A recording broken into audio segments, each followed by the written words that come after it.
Jagadishwar Reddy comments చూస్తుంటే లేదంటే statement చూస్తుంటే నిరాశ నిస్పృహతో విమర్శ కోసం చేస్తున్న విమర్శలుగా చూడాల్సిందే తప్పితే దాంట్లో ఏమీ వాస్తవాలు లేవు అనేది వాస్తవం. అబద్ధాలు చెప్పడానికి కూడా నిస్సిగ్గుగా వారు చేస్తున్న కామెంట్స్ ఏవైతే ఉన్నాయో, ఒక్క ప్రాజెక్టు కట్టకుండా కనీసం ఎస్ఎల్బిసి టన్నెల్ కూడా పూర్తి చేయలేని ఒక దివాలాకోరు ప్రభుత్వం ఇలా గతంలో పాలించింది.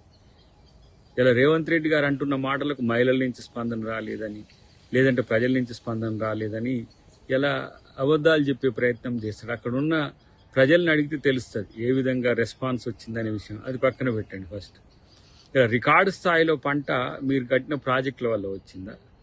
నాగార్జున సాగరో, శ్రీశైలమో, లేకపోతే ఏ ప్రాజెక్టుల వల్ల మీరు కట్టినాయో చెప్పండి.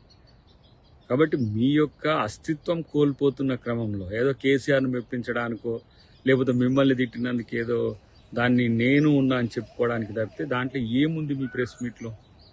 కేవలం ఎలా కేసీఆర్ భజన పరుల యొక్క బాగు జరిగింది గత ప్రభుత్వంలో తప్పితే మరొకటి కాదు.